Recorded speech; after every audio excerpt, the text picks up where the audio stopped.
మనవి చేస్తున్నాను. 2 wordsలో చెప్పడం చాలా కష్టం, బట్ యా.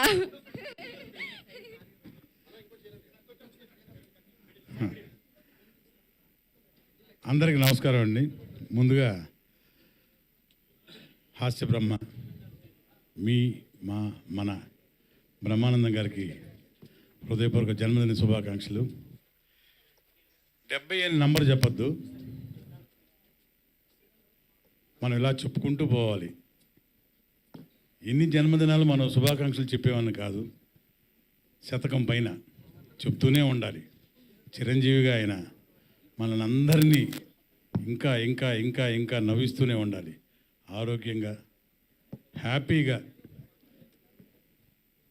తన శేష జీవితంతో బ్రహ్మాండంగా జరగాలని మనస్ఫూర్తి కోరుకుంటున్నాను. నేను ఒక్కడనే కాదు, ఇక ఆయన గురించి ప్రత్యేకంగా మనం అంత ఇంత ఓహో ఎంతో అని ఇంకా చెప్పక్కర్లా. ప్రతిరోజు మనం దేవుణ్ణి ఎలాగో చూసుకుంటామో బ్రహ్మానందం గారిని కూడా అలాగే చూసుకుంటాం. నిజమా కాదా? మనకున్న దేవుడు ఆ దేవుడు. ఇక్కడ సెల్ ఫోన్స్లో ఉన్న దేవుడు మీమ్స్ దేవుడు బ్రహ్మానందం గారు. సో ప్రతి ఒక్కళ్ళు చిన్న పెద్ద అంటూ తేడా లేదు.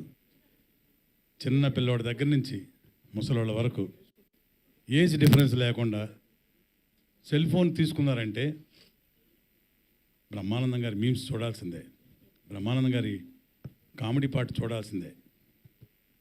నాకు తమ్ముడు ఉన్నాడుగా, అన్నయ్య లేడు. నిజంగా చాలాసార్లు చెప్పాను, నన్ను కూడా అంత ఆప్యాయంగా తమ్ముడు తమ్ముడు తమ్ముడు అని పిలుస్తారు ఎక్కడికి వెళ్ళినా సరే, ఎప్పుడైనా సరే. ఎందుకో తెలియదు, ఆ అనుబంధం అలా కుదిరిపోయింది.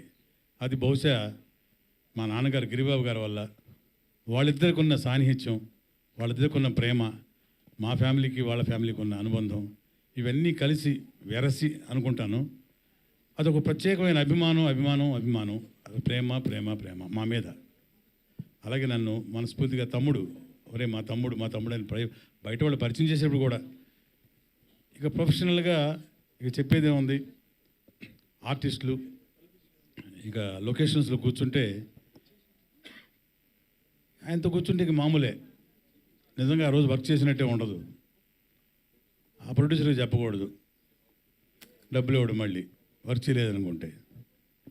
బ్రహ్మానందం అన్నయ్య ఇది అతిశయోక్తి కాకపోతే నిజంగా ఒక మాట చెప్తాం మీ అందరికీ. మొన్న ఇటీవల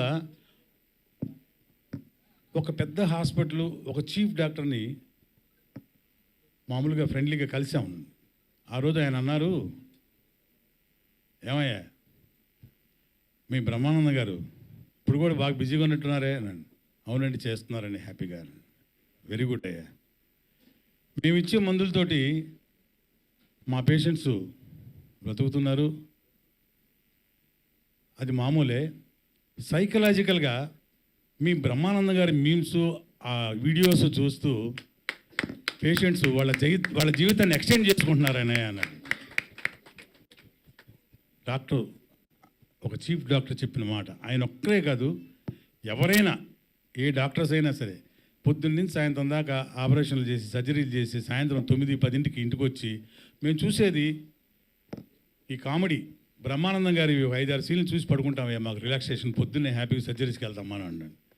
అలాంటి ఒక బ్రహ్మానందం గారు ఈరోజు 70వ సంవత్సరం ఇక్కడ జన్మదినం జరుపుకుంటూ మనందరం ఇక్కడ ఆయన ఫంక్షన్లో మనందరం కలవటం నిజంగా మనందరం అదృష్టంగా భావించాలి, గర్వంగా భావించాలి. సో అన్నయ్య మీకు 70 ఏళ్ళు కాదు 100 ఏళ్ళు హాయిగా ప్రశాంతంగా ఇంకా ఇంకా ఇంకా ఇంకా సినిమాలు చేస్తూ ఆల్రెడీ ఒక గిన్నిస్ రికార్డు, ఒక పద్మశ్రీ, ఒక డాక్టరేట్ కాదు 2 డాక్టరేట్లు ఇలా తీసుకున్న మీరు నెక్స్ట్ పద్మభూషణ్ తప్పకుండా మిమ్మల్ని వరించాలని కోరుకుంటున్నాను. పరిస్థితి కూడా మా అందరి వాంఛ కోరిక. థ్యాంక్ యూ అందరికీ. ఇక్కడికి వచ్చేసినందుకు అందరికి కళాభివందనాలు. మరొకసారి అన్నయ్యకి నమస్కారాలు. Thank you. Happy birthday. Thank you sir. Thank you so much for your valuable words. LB Sriram గారికి సాదరంగా ఆహ్వానం తెలియజే